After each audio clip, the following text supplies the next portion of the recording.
Assalamualaikum, salam sejahtera utama TVS 4 Disember 2020. Anda bersama saya Luqman Muhammad. Dan saya Malaysia Sari, antara tajuk utama TVS malam ini. Satu jawatan kuasa akan segera ditubuhkan bagi menangani isu dan cabaran yang dihadapi pengeksport Sarawak ke Pejabat Perdagangan dan Pelancongan Sarawak, Singapura Statos. Timbalan Ketua Menteri Datuk Amar Rawang Tengah Ali Hassan berkata, kerajaan negeri akan bekerjasama dengan kementerian agensi dan komuniti perniagaan yang berkaitan. Statos yang dilancarkan Ogos tahun lepas telah berjaya mempromosikan produk Sarawak ke Singapura seperti mi din, ikan patin beku, mi Sarawak dan banyak lagi. Berikutan kejayaan Statos, Kerajaan Sarawak sedang berusaha untuk menubuhkan pejabat yang serupa di Brunei Darussalam dan Pontianak, Indonesia dalam usaha mempromosikan Sarawak sebagai destinasi pelaburan, perdagangan dan pelancongan. Awang Tengah pada Jumaat telah diberi taklimat ringkas daripada pihak pengurusan Statos melalui sidang video bagi membincangkan hala tuju Statos untuk terus maju. Sarawak memperuntukkan RM50 juta di bawah skim kredit mikro SKM untuk membantu pengusaha dan peniaga perusahaan kecil dan sederhana PKS yang terjejas akibat pandemik COVID-19. Kemunculan COVID-19 menyaksikan PKS merudum dan dianggarkan hampir 70% industri PKS akan mengalami kerugian. Kata Timbalan Ketua Menteri Datuk Amar Rawang Tengah Ali Hassan, kerajaan tidak mahu keadaan ini berlaku kerana PKS juga adalah punca pendapatan masyarakat untuk menyara hidup keluarga. Malah PKS turut memberi sumbangan besar terhadap ekonomi negara dan keluaran dalam negara kasar KDNK. Kebanyakan entiti perniagaan juga terdiri daripada industri tersebut. Kerajaan Persekutuan telah pun melancarkan pakej prihatin dan penjana. Kerajaan negeri kita telah pun melancarkan pakej Sarawakku Sayang. 4 pakej. Di mana kita telah pun memperuntukkan yang agak besar daripada kerajaan negeri. 1.74 bilion ringgit. Termasuk untuk membantu para PKS kita. Beliau berkata demikian pada program Jum Register Bisnes Sarawakku Sayang di Limbang. Bagi pemohon yang membuat permohonan SKM dan dilulus tahun ini, mereka tidak perlu membayar faedah sehingga 3 tahun setengah. Tahun ini, negeri Sarawak telah pun memperuntukkan mikrokredit, peruntukan sebanyak 50 juta. Seperti yang dikatakan oleh Datuk Nordin tadi. Dan mikrokredit ini terbuka untuk semua kaum. Ianya tidak tertumpu pada satu-satu kaum saja. Bumi Putra, bukan Bumi Putra juga boleh menikmati kemudahan ini. Tahun depan insya-Allah kita akan tambah lagi sebanyak 50 juta. Sekitar 1,000 belia dijangka hadir memeriahkan sambutan Hari Belia Peringkat Negeri Sarawak 2020 bertempat di Kompleks Sukan Nasajaya Samarahan pada Sabtu 5 Disember ini. Menurut Menteri Belia dan Sukan Sarawak Datuk Abdul Karim Rahman Hamzah, jumlah kehadiran pada tahun ini dihadkan kerana mematuhi prosedur operasi standard SOP yang ditetapkan Majlis Keselamatan Negara MKN dan Jawatankuasa Pengurusan Bencana Negeri JPBN Sarawak. Walau bagaimanapun, dengan jumlah yang kecil ini pun, saya percaya ia akan dapat memberi keceriaan yang besar dan selain daripada itu, dapat memberi kemeriahan kepada mereka-mereka yang akan hadir. Karena di tempat tapak sambutan akan juga diadakan seperti tahun-tahun lain, berbagai jenis aktiviti-aktiviti yang menjadi kesukaan belia. Beliau berkata demikian menerusi satu rakaman yang dimuatnai di laman Facebooknya. Abdul Karim yang merupakan ahli Dewan Undangan Negeri Adun Nasajaya berkata, sambutan kali ini yang bertemakan Belia Pemacu Transformasi Digital Sarawak akan dirasmikan Ketua Menteri Datuk Patinggi Abang Johari Tun Openg. Pada hari perasmian kelak, turut disampaikan anugerah belia negeri untuk tokoh wanita, tokoh lelaki dan tokoh Persatuan Belia sebagai tanda penghargaan kerajaan terhadap sumbangan mereka. Baik, sementara itu bagi mengulas kenyataan yang dibangkitkan oleh pembangkang mengenai penurunan harga tong gas, Karim menegaskan ia diibaratkan hanya mengundang isu sensasi yang mana secara tidak langsung perkara ini seolah-olah andaian yang mengatakan bahawa kerajaan negeri tidak mampu memberi keuntungan kepada rakyat. To create, to sensationalize the issue dan membuatnya andaian macam kerajaan ini mengaturkan program ini dan tidak menguntungkan rakyat. Jadi kalau kita nak membuat syarikat kita sendiri juga untuk menjual itu, macam mana kita nak menjualnya lebih murah daripada itu, karena mesti ikut apa yang telah ditetapkan oleh kerajaan. Harga itu adalah kontrol, gas adalah kontrol item. Walau bagaimanapun, Karim percaya Kerajaan Sarawak akan mencari formula bagi meringankan lagi beban pengguna.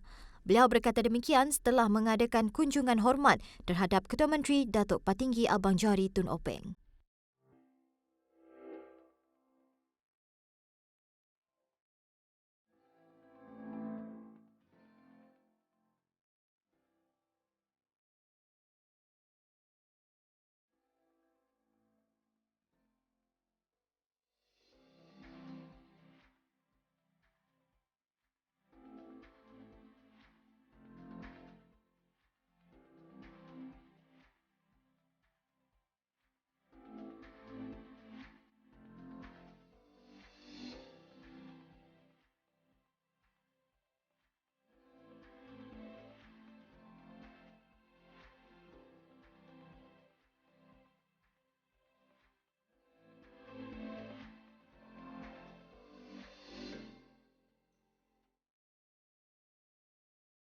Baik, kita bertemu kembali. Pakatan Harapan PH Perak menyifatkan usul keyakinan majoriti ahli Dewan terhadap Menteri Besar undi percaya yang menyaksikan Datuk Seri Ahmad Faizal Azmu gagal memperoleh sokongan majoriti membuktikan Perak berjaya mendaulatkan sistem demokrasi. Pembangkang Dewan Undangan Negeri Dun Perak Dr. Abdul Aziz Bari berkata, ini merupakan kali ketiga seorang menteri besar di negara ini gagal memperoleh sokongan majoriti ahli Dewan Undangan Negeri ADUN selepas Menteri Besar Selangor Datuk Harun Idris dan Menteri Besar Kelantan Datuk Muhammad Nasir masing-masing pada 1975 dan 1977. Sementara itu, pengerusi DAP Perak Nga Kong Ming pula berkata, kepimpinan PH akan mengadakan perbincangan mengenai pembentukan kerajaan baharu tersebut.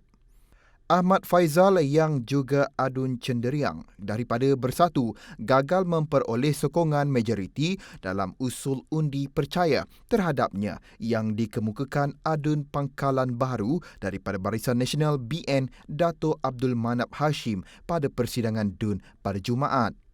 Daripada 59 ADUN Perak, 10 menyokong usul itu, manakala 48 lagi menolak dan 1 undi rosak dalam undi sulit yang diputuskan oleh Speaker DUN Datuk Muhammad Zahir Abdul Khalid selepas membenarkan Abdul Manap membentangkan usul berkenaan. Keputusan persidangan semula ke-63 Suruhanjaya Dadah Narkotik Pertubuhan Bangsa-Bangsa Bersatu PBB pada 2 Disember untuk menggugurkan kannabis dan resin kannabis daripada jadual konvensyen tunggal mengenai dadah narkotik 1961 tidak mengubah status kawalan bahan itu di Malaysia. Tegas Menteri Dalam Negeri Datuk Seri Hamzah Zainuddin, keputusan itu tidak mengubah status kawalan kannabis dan semua bahan berkait kannabis di Malaysia. Di peringkat antarabangsa, keputusan Suruhanjaya berkenaan juga tidak melonggarkan kawalan ke atas kannabis kerana ia kekal dikawal ketat di bawah jadual 1 Konvensyen 1961. Sebagai ahli dalam ketiga-tiga konvensyen dadah antarabangsa iaitu Konvensyen 1961, Konvensyen mengenai bahan psikotropik 1971 dan Konvensyen Pertubuhan Bangsa-Bangsa Bersatu menentang perdagangan haram dadah narkotik dan bahan psikotropik 1988, Malaysia kekal komited untuk membantras jenayah narkotik di peringkat domestik serta global. Sebanyak 5,835 kartun rokok dan 3,636 kotak minuman keras seludup dilupuskan di tapak pelupusan pembuangan sampah Kemunyang, Sibu. Kata Ketua Polis Daerah Sibu, ACP Stanley Jonathan Ringgit, barangan itu dilupus selepas mendapat kebenaran Mahkamah Magistrate. Keseluruhan barang yang dilupuskan bernilai RM300,000. Barang tersebut sebelum ini disiasat di bawah Akta Kastam 1967. Semua negara harus bersatu untuk memerangi maklumat salah berkaitan vaksin COVID-19 termasuk propaganda anti vaksinasi ketika dunia sedang menyediakan rancangan vaksinasi kebangsaan untuk membendung pandemik berkenaan. Menurut Menteri Luar Datuk Seri Hishamuddin Tun Hussein, ketika COVID-19 kekal menjadi musuh kebal, bahaya maklumat salah juga menjadi satu masalah utama dan boleh mengganggu kemajuan yang telah dicapai. Sebaik sahaja maklumat pencapaian pembangunan vaksin menjadi berita utama di dunia, maklumat salah berkaitan pelaksanaan vaksinasi, perubahan DNA dan akaun palsu mula tersebar. Katanya lagi kesedaran masyarakat mengenai perlunya vaksinasi sangat penting untuk mencegah rakyat berada dalam keadaan takut dan mencetuskan perpecahan semasa fasa pelancaran. Tegasnya, pendirian Malaysia bahawa vaksin COVID-19 apabila dibangunkan mestilah mudah diakses, mudah diperoleh dan mampu dimiliki semua. Kerajaan akan mengeluarkan kenyataan berhubung penggunaan vaksin COVID-19 dalam kalangan umat Islam di negara ini minggu depan selepas keputusan mesyuarat jawatankuasa muzakarah khas mengenai hal itu dipersembahkan kepada Yang di-Pertuan Agong Al-Sultan Abdullah Riayatuddin Al-Mustafa Billah Shah dan Majlis Raja-Raja. Kata Menteri di Jabatan Perdana Menteri Hal Ehwal Agama, Datuk Seri Dr. Zulkifli Muhammad Al-Bakri, mesyuarat jawatan kuasa muzakarah khas itu bersidang semalam. Beliau juga kini dalam proses mengeluarkan majalah khas untuk memberi penjelasan dan ulasan berkenaan penggunaan vaksin dalam kalangan umat Islam sebagai usaha menangani permasalahan ummah dengan memberi kefahaman yang sebenarnya mengenai perkara tersebut. Majalah setebal 40 muka surat itu akan diterbitkan dalam bentuk santai dan mudah difahami kira-kira 2 minggu lagi. Bersua kembali lagi berita dalam negeri. Kumpulan Wang Simpanan Pekerja KWSP akan mempertimbangkan setiap permohonan kemudahan iSinar di bawah kategori kedua. Itu dedah Ketua Pegawainya Tunku Ali Zakri Raja Muhammad Alias. Katanya ahli-ahli yang terjejas dari segi kewangan tidak kira pendapatan kecil atau besar tetapi tidak layak membuat permohonan untuk iSinar di bawah kategori pertama boleh memohon untuk kemudahan itu bawah kategori kedua. Kita tahu situasi individu, setiap individu ahli kita terjejas ni unik kepada individu mereka.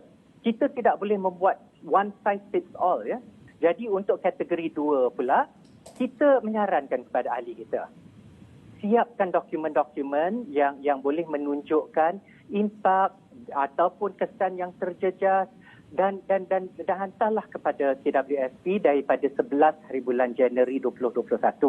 Beliau berkata demikian pada program iSinar Dialog bersama KWSP. Tunku Ali Zakri turut menegaskan bahawa KWSP akan membuat pertimbangan setiap permohonan bagi memastikan pintu pertolongan tidak tertutup kepada sesiapa. Terdahulu pada 2 Disember, KWSP mengumumkan bahawa pencarum yang layak membuat permohonan kemudahan iSinar terbahagi kepada 2 kategori. Kategori 1 adalah pencarum yang bekerja dalam sektor formal, bekerja sendiri, bekerja dalam sektor ekonomi gig, ahli yang sudah lama tidak mencarum, hilang pekerjaan, suri rumah atau ahli yang diberi notis cuti tanpa gaji. Bagi kategori 2 pula, KWSP berkata ia adalah untuk ahli yang masih bekerja tetapi mengalami pengurangan pendapatan keseluruhan sebanyak 30% dan ke atas termasuk pengurangan gaji dan allowance atau pemotongan tuntutan kerja lebih masa selepas Mac 2020 dan pengurangan tersebut hanya boleh dikenal pasti melalui dokumen yang diberikan.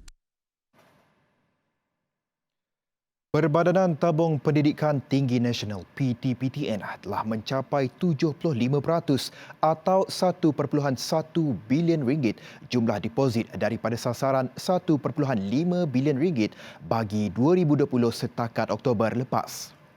Ketua Eksekutif PTPTN Ahmad Dasuki Abdul Majid, secara keseluruhan sebanyak 4.75 juta akaun skim simpanan pendidikan nasional SSPN telah dibuka dengan jumlah deposit sebanyak 7.02 bilion ringgit sehingga 31 Oktober lepas.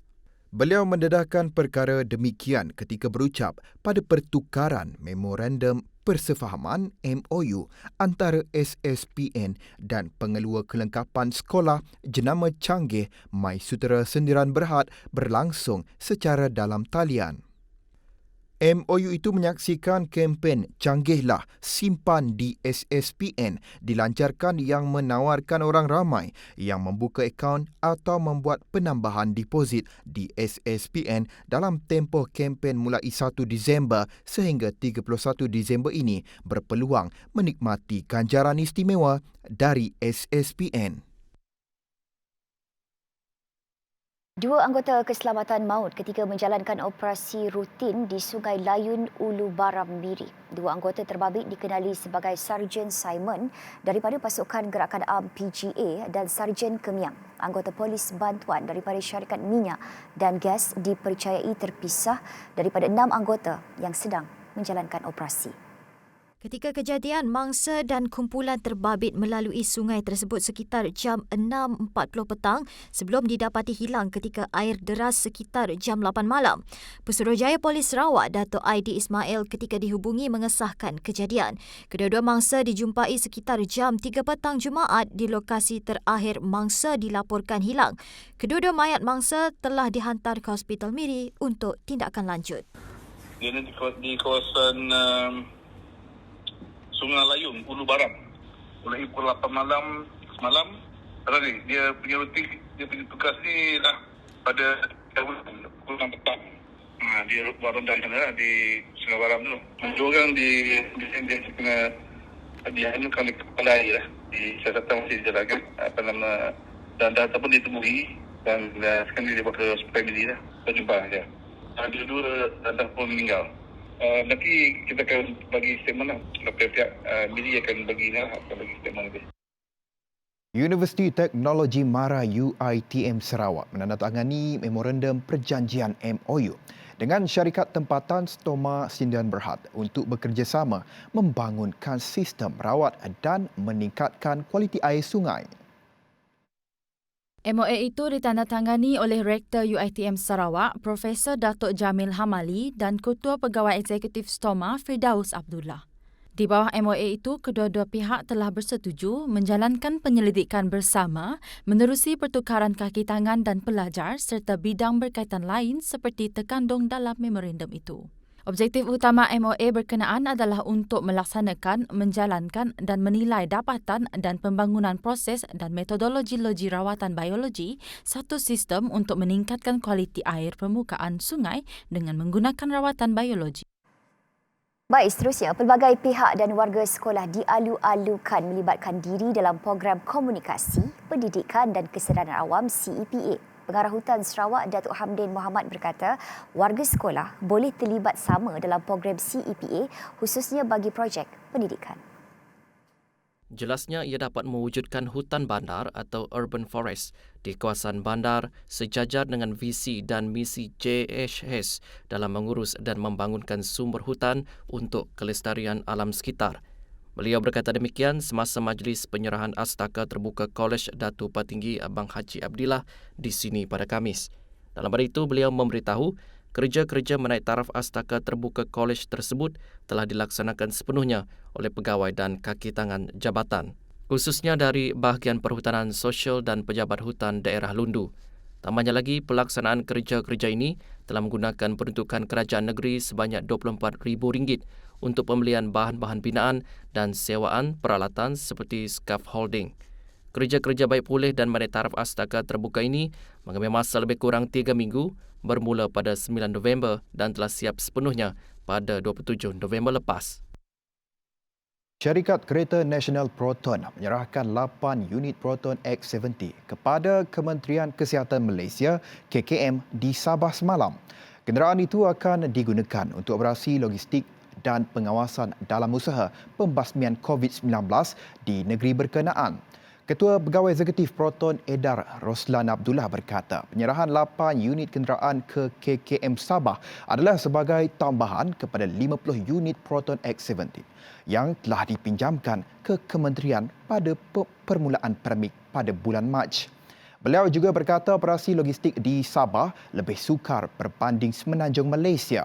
Proton X70 diserahkan akan digunakan untuk pergerakan ahli perubatan seperti doktor, jururawat dan pegawai KKM ke kawasan di mana mereka diperlukan. Selain meminjamkan kenderaan Proton juga telah menghasilkan 60,000 unit pelindung muka pada bulan April. Di Kilang dan di Shah Alam, pelindung muka berkenaan telah diagihkan ke hospital kerajaan dan petugas Barisan Harapan seperti pihak polis dan Angkatan Tentera. Upacara penyerahan tersebut dijalankan di cawangan Proton 4S Folk Lloyd Corporation di Kota Kinabalu. Baik, kita beralih ke berita sukan. Pasukan Kuching City FC akan mengumumkan senarai penuh skuad bagi menghadapi saingan Liga Premier musim depan pada penghujung tahun ini. Pengurusinya Fazruddin Abdul Rahman berkata prestasi pemain akan dinilai sepanjang siri jelajah Sarawak bermula 8 hingga 21 Disember ini. Pendatang baharu yang memasuki musim kedua pada kancah Liga Malaysia itu telah memulakan sesi latihan pada Rabu lalu di bawah kendalian bekas jurulatih skuad Piala Presiden Kuching FA Firdaus Morshidi. Ketua jurulatih baru Kuching City FC Irfan Bakti pula dijangka tiba ke Kuching sekitar 2 minggu lagi. Dalam pada itu, 3 import asing Brian Jonas, Leonardo Alves dan Hudson Diaz masih berada di Brazil dan dijangka tiba ke Kuching selepas perayaan Christmas. Menurut Fazruddin, keputusan mengekalkan pemain import musim lalu adalah disebabkan aksi mereka yang baik selain telah banyak membantu dengan membawa pasukan Kuching menduduki tangga keempat Liga Premier 2020 dan layak ke kejohanan bola sepak tertua negara Piala Malaysia. Satu mesyuarat khas telah diadakan di Stadium Tertutup Sibu bagi menghadapi persediaan penganjuran Sukan Sarawak Suksar selaras dengan cabaran norma baru. Menurut Pegawai Eksekutif Perbadanan Sukan Sarawak, SSC Dr. Ong Kong Swee, objektif mesyuarat tersebut adalah bertujuan untuk meneliti kekuatan dan kekurangan pengelolaan Suksar 2 di Miri tahun lalu. Perkembangan mesyuarat itu ialah berkenaan dengan persediaan untuk besar di Sibu. Sibu adalah host untuk 2021 untuk Sukan Sarawak lah. Dan masa tu juga kita ada post-mortem untuk yang 2019 apa yang akhirnya CAF dia ataupun penambahbaikan untuk Suksar yang akan datang lah di Sibu. Suksar berperanan untuk mengetengahkan bakat baru ke tahap yang lebih tinggi dengan pendekatan sistem latihan secara saintifik. Selain itu, ia juga sebagai wadah untuk mengetengahkan pegawai sukan tempatan dalam mempraktikkan kemahiran pengelolaan, kejurulatihan dan kepengadilan. Ong turut mendedahkan penganjuran Suksar 2021 akan dilaksanakan selari dengan garis panduan yang telah ditetapkan. Cabaran adalah tapi kita mesti melihat secara ke depan lah kan.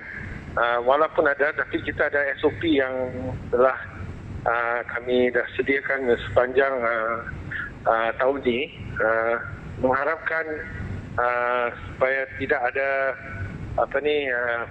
MCO dah jadilah. Kalau green zone untuk kebanyakan kawasan di Sarawak, dan kita akan proceed bulan Disember tahun depan. Baik, laporan itu tadi mengakhiri utama pada malam ini, Mel. Dan untuk itu, Mel, saya Luqman Muhammad. Dan saya Melissa Sahari. Teruskan kesetiaan anda bersama kami di Astro Saluran 122. Dengan itu, Assalamualaikum dan salam hormat. Selamat malam.